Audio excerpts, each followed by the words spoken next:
JK Listen。Hello， 大家好，我是土城店的阿元。那今天呢，我们来拆这台玛莎拉蒂的正时链条。那为什么会坏掉呢？因为它的排气凸轮轴在这边，排气凸轮的 sensor 读不到讯号。那我们拆开之后呢，发现说它的链条是松的，它有跳齿的状况，这边没有对到它的正时记号。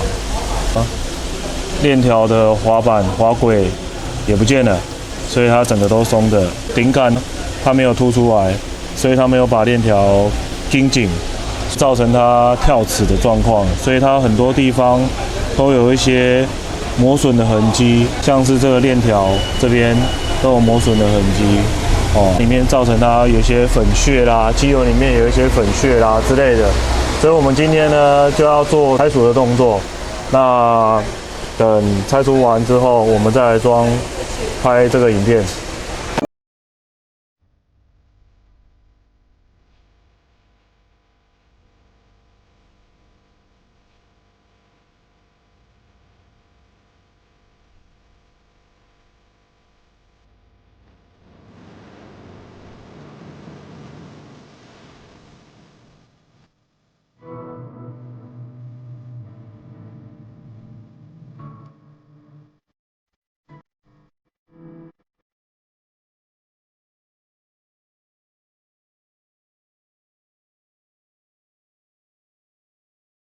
跳齿原因，这个链条被拉长了，原本链条长度是这样，这个就是被拉长。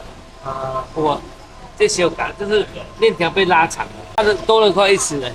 Hello， 自从我们上一次拆解之后啊，那现在我们拆解完了，来看一下这下面所有的东西，有齿轮、滑轨，因为呢，它其中一个滑轨的滑板不见了，原厂的长这样，对比一下看一下，它整块是不见了。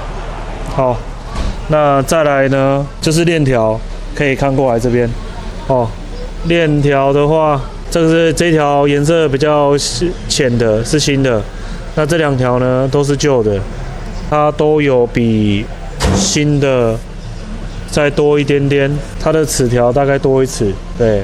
那所以就会造成它跳齿的问题。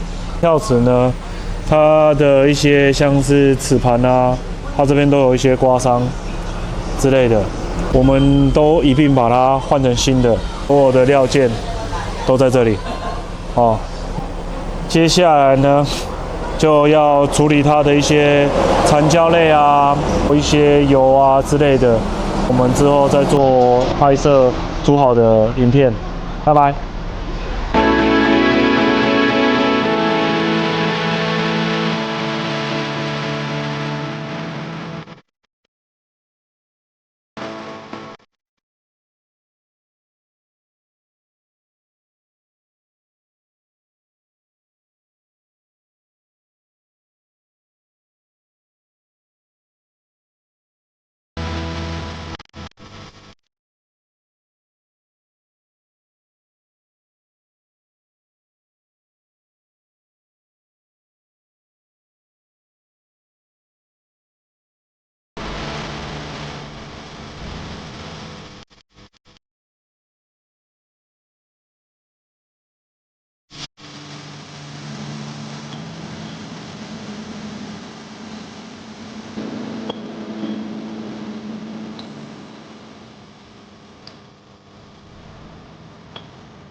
我们现在呢，这台玛莎拉蒂呢已经恢复完成，它现在就是已经组装好了，它周边也都好了。那它最主要的问题呢，就是它原本排气凸轮轴读不到，现在都读得到了。那我们再进去测试里面看一下 ，Go！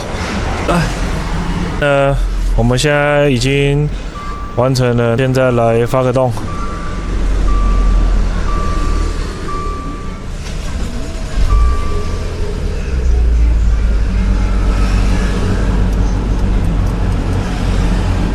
OK， 都没有故障嘛。